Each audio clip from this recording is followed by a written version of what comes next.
Hello everyone and welcome to Join George.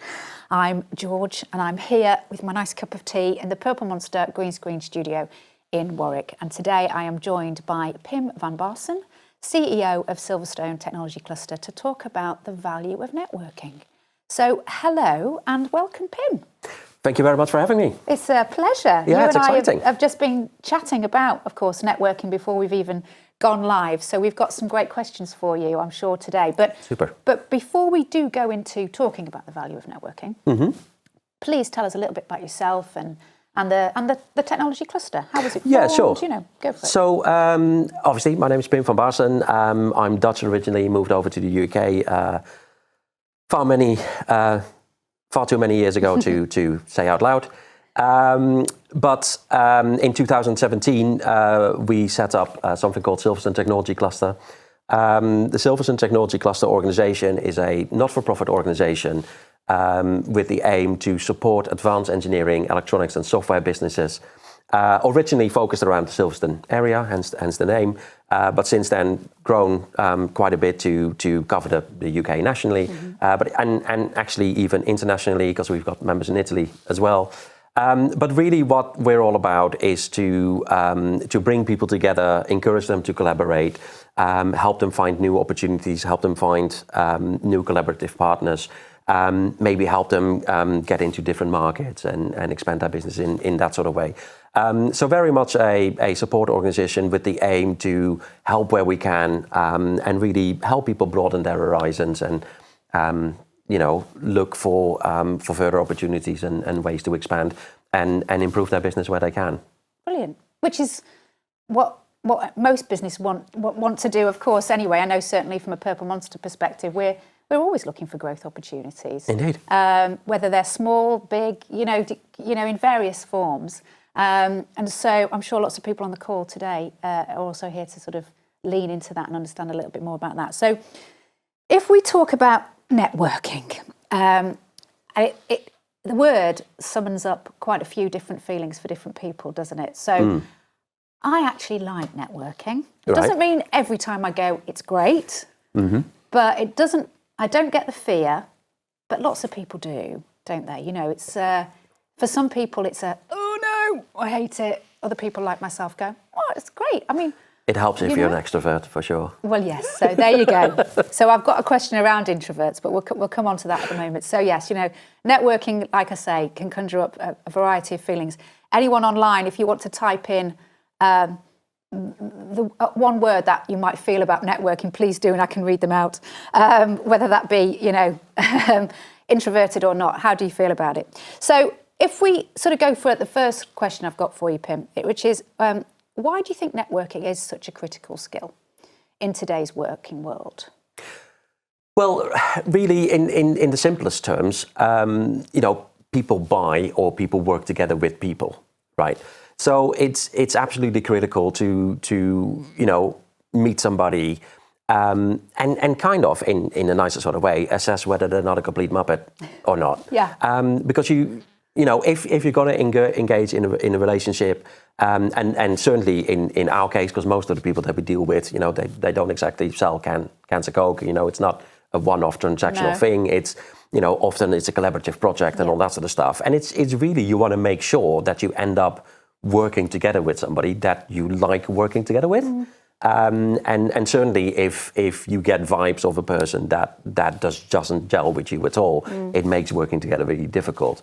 So networking and meeting people in person and establishing that relationship is absolutely critical to figure out, and probably even very early on, whether you're actually in a position to take that forward or not. Because you and I've met, and I'd like to think that we get on. Yeah.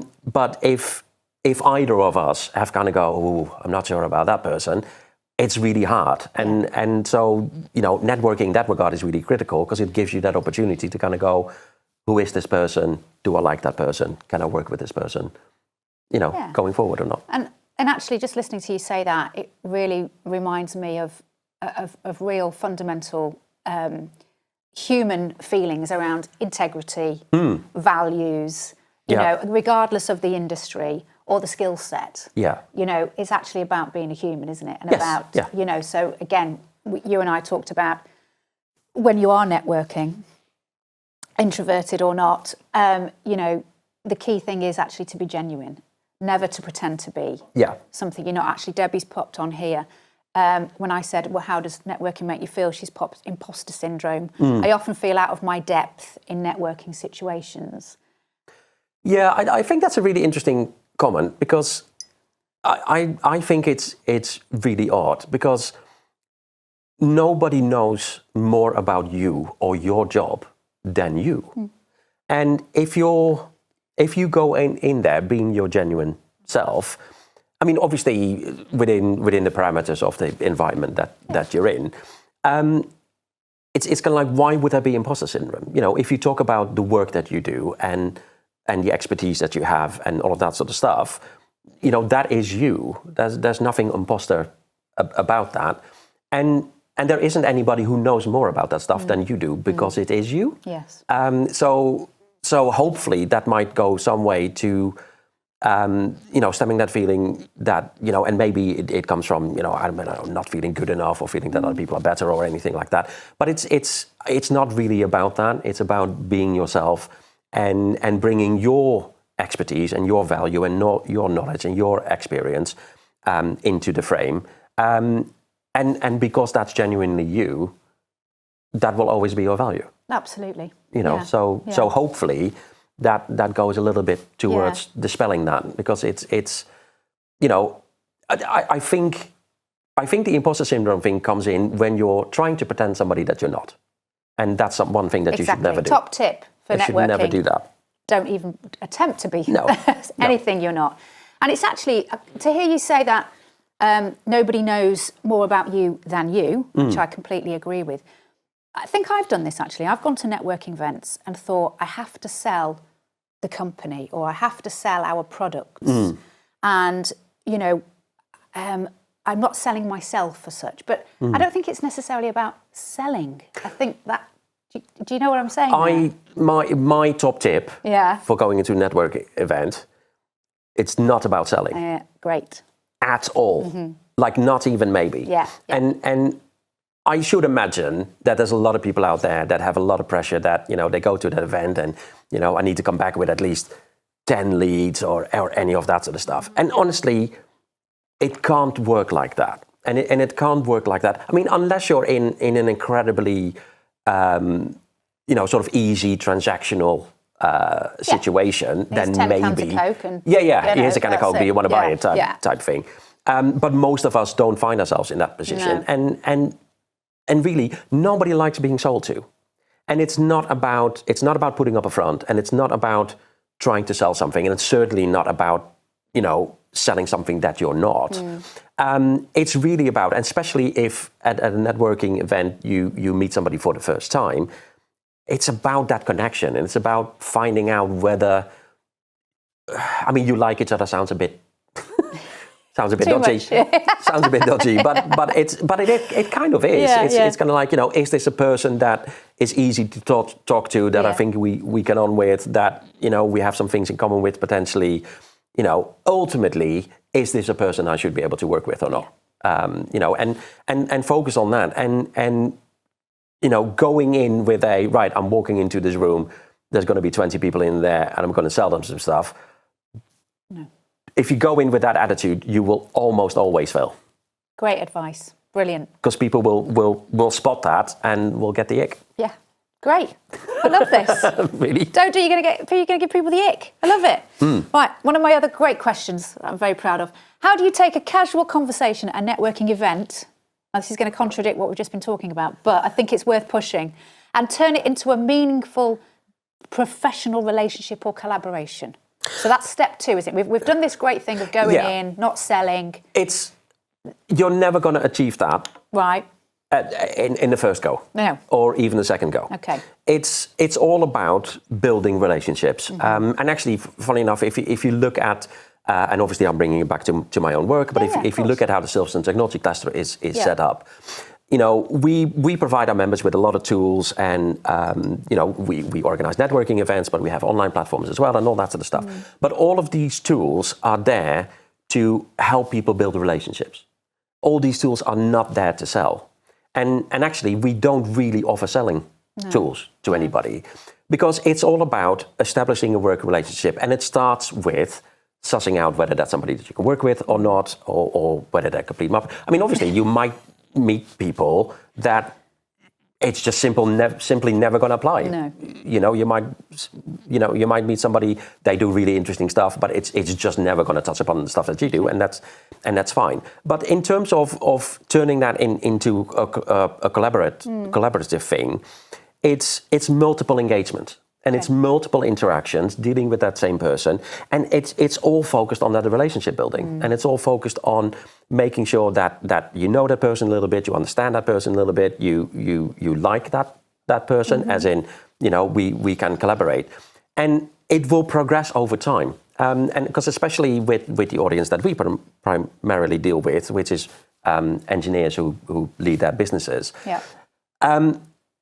They're clever people, and they'll work things out. So you might meet somebody, and at that moment in time, they're heavily engaged in a particular project, and so the bit that you have or the bit that you sell is just not applicable to them because it doesn't fit in that particular project.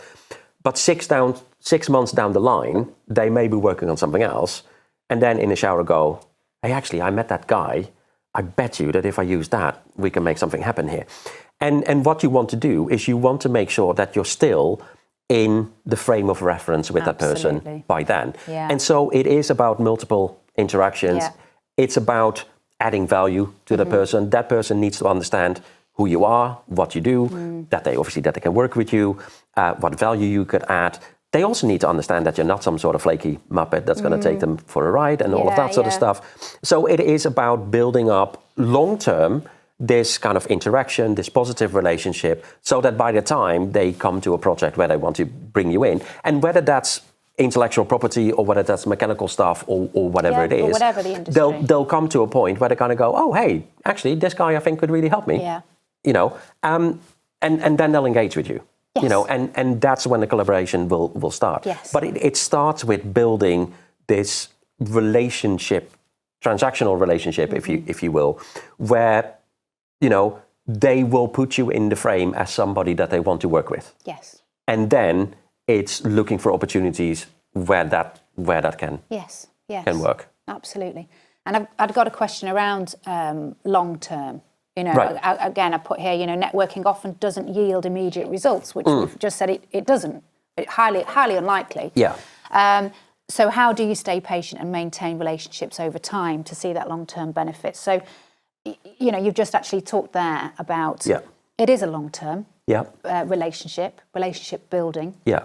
So, like you say, there's different touch points again. So it can be frequent networking. It could be what you're putting out on social media. Yeah.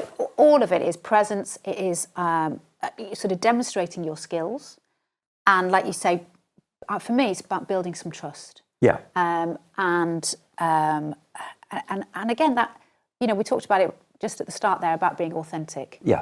And I think authenticity often needs to be seen over a period of time. Yeah, absolutely. So yes, you can meet at a networking event and think, oh, that person was great. They were really genuine. I really liked them. Yeah. Hopefully that's the truth. Yeah. But actually, if you're seeing them consistently behaving like that, actually, that's who I really want to work with. He's a good boy or girl. Exactly. Or whatever it is. Yeah, it's absolutely right. And I think it's a lot of it is, I mean, obviously, and I don't mean become a stalker or whatever, but it's like put yourself in a position for multiple meetups.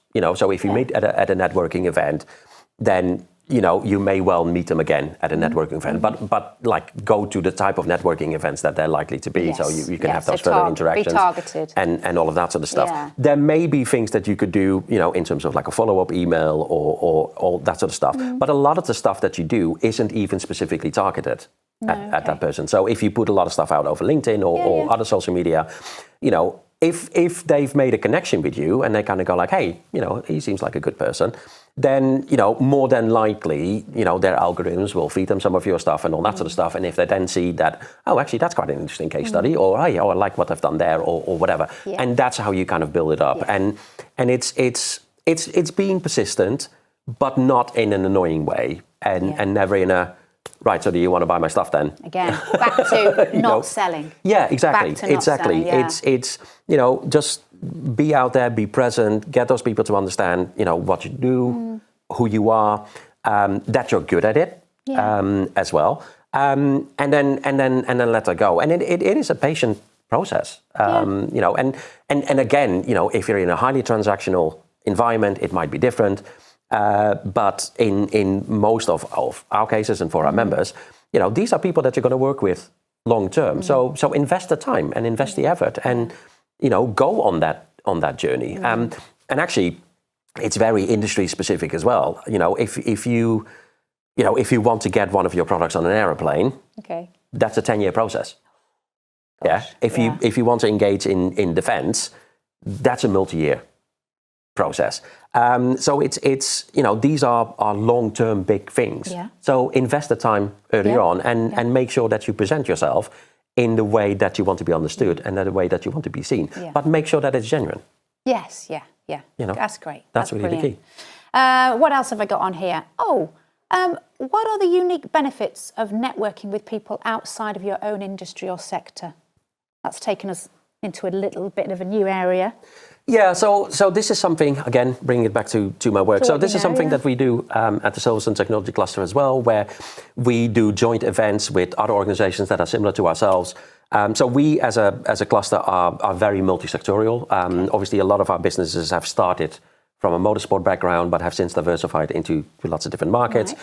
We've also seen lots of boys and girls that worked at motorsport companies and have set up their own business. And 9 out of 10 times it's to spin off technology that developed at the motorsport company to put that into different markets.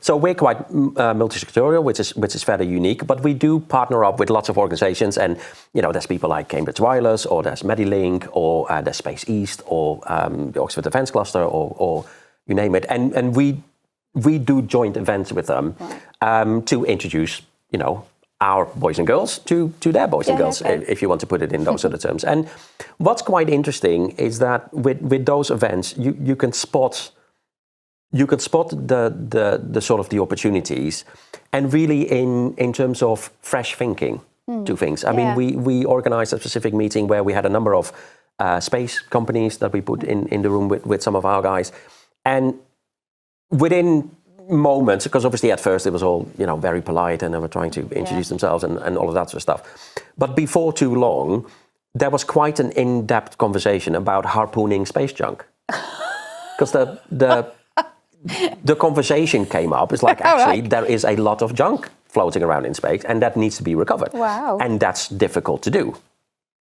And one of our guys, and immediately, because they're creative engineers, right, started going like, oh, well, what if you do this and what if you do that? And actually, harpooning space junk came up pretty quickly. Which was really good. But it's those sort of fresh views and fresh pair of eyes. And it's not that people are always in a position where they can't see the wood for the trees or whatever. But sometimes it's quite interesting to get somebody from a completely different outlook to kind of go, oh, hey, what about that? Yeah.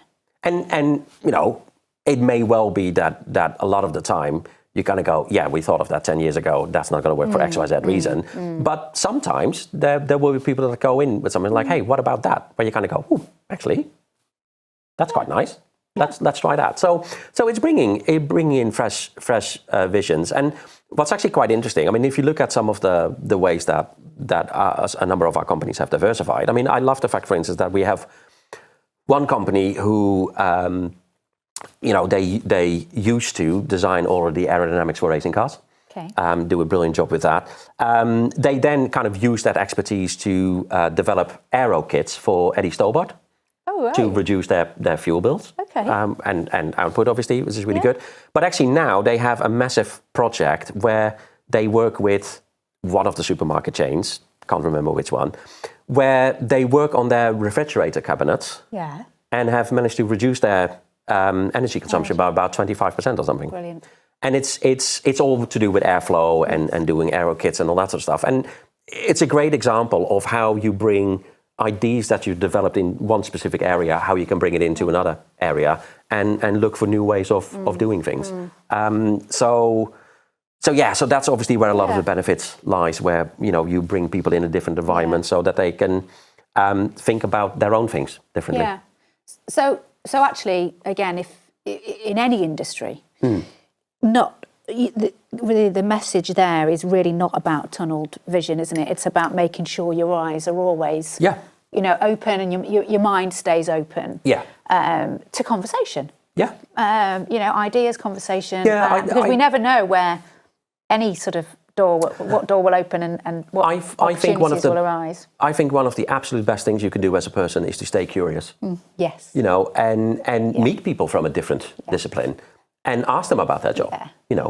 How do you do that? Why do you do that? How does this work? How does that go? And you'll be surprised at how much you learn from that. And I think people that stop being curious, I think, miss out on a huge chunk of life. I completely agree. Completely agree with you. And there you go, networkers. You need to stay curious, and that'll help you with your networking. I'm actually just going to pause for a second and just say, anyone who's on the call, if you've got any questions for Pim, or even a networking story that you'd like to share, good or bad, please drop them in the chat now, and then we can read them out. Which I think there could be some nice humorous stories out there, which we'd be up for. Okay, while I give you a moment to do that, I'm going to ask you another question, Pim. So, as a Dutchman, yes, leading a UK-based organisation, do you bring any Dutch philosophies or approaches to your work at STC? There you go. It's very formal. I suppose my first instinct is I hope not. No, that's not true. I mean, I'm not sure about specific Dutch philosophies, but what has become quite clear is that that there is obviously a cultural difference, if you will. Lots of people have accused me of being far too direct and all of that sort of stuff. Sometimes. People even feel it's aggressive. I must have Dutch in me because I'm often told I'm quite blunt. So and I get accused of that a lot as well. I do then have quite a few people that kind of go, and I do actually really like that because at least we know where we stand type thing. So that's kind of like a factor. I'm not sure.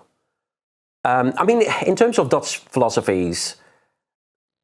I don't want to get too cerebral about this or whatever, but I think, generally speaking, I think that the Dutch people are quite open. Okay. And they kind of need to be, because obviously the Netherlands is a tiny country. There's obviously a huge history of international trade there, which again, there needs to be, because we're a tiny country. And it's trying to learn new languages and all that sort of stuff, which again we need to because it's a tiny country. So I think hopefully the bit that you would bring is kind of like an openness, trying to learn, trying to stay curious, trying to encompass other people's views and opinions and stuff. But whether that's a philosophy or not, I don't really know. I think it's more of a cultural way of doing things. Mindset, like you say, that actually perhaps the Dutch are natural networkers.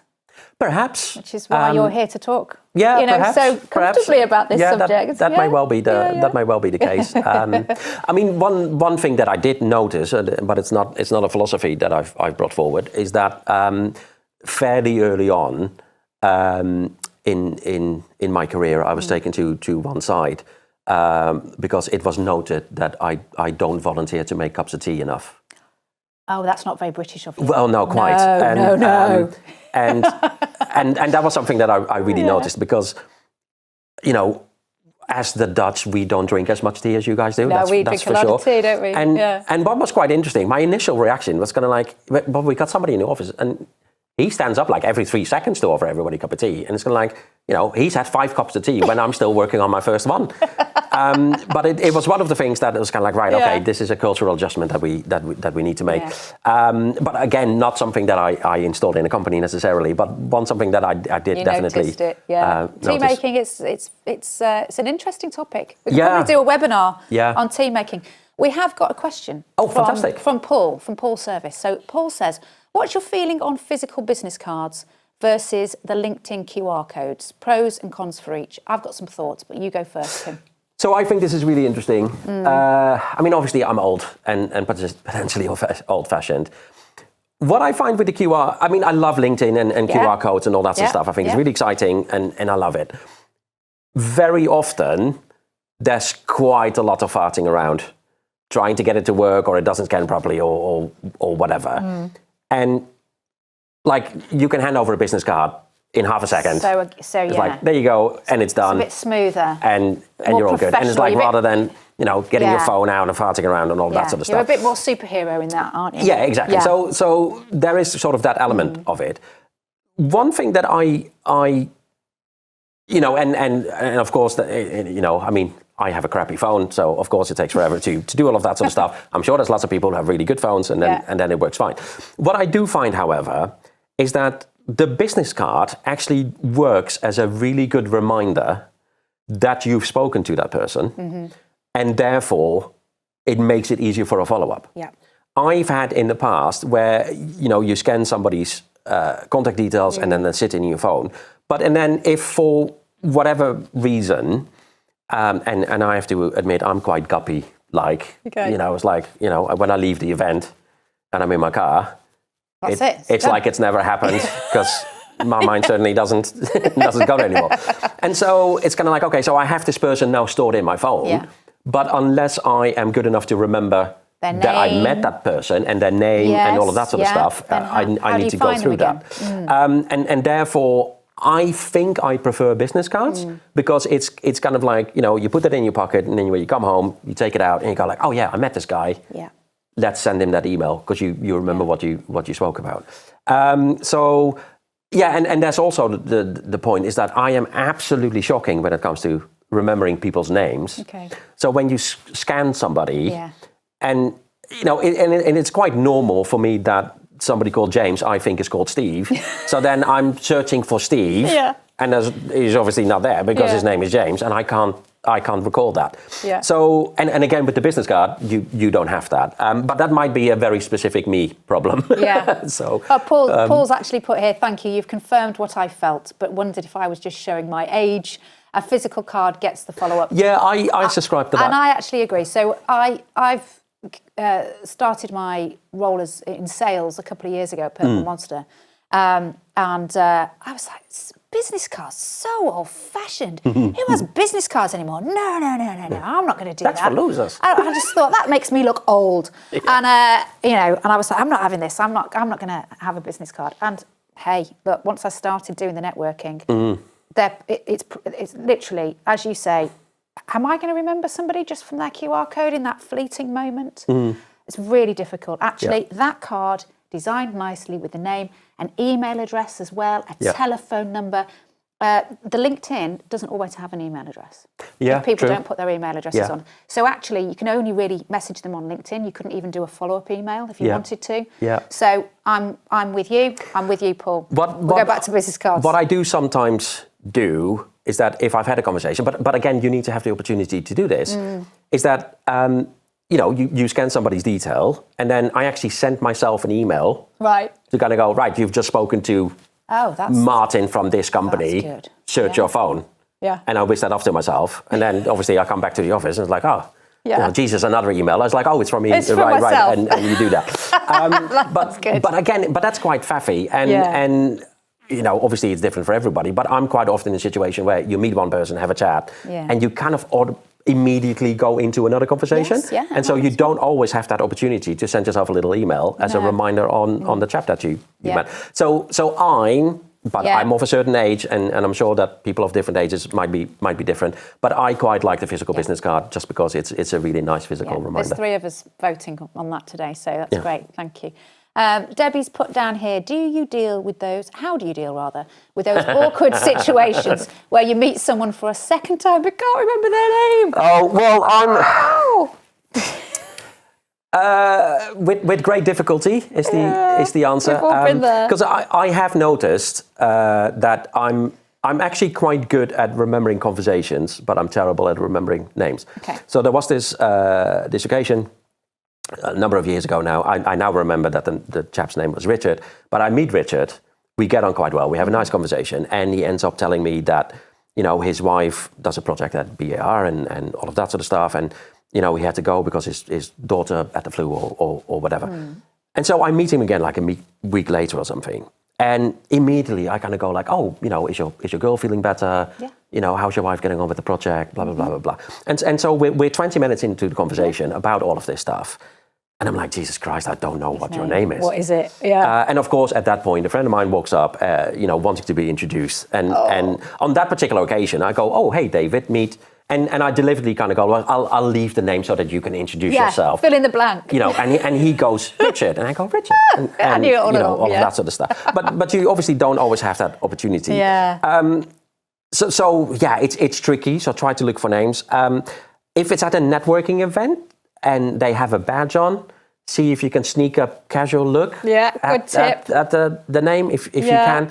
I mean, I suppose, but maybe this is a Dutch thing as well, is that I am quite embarrassment-free. And so, there are occasions where I just go like, look, I know you, can't remember your name, what was it? That's where I go to now.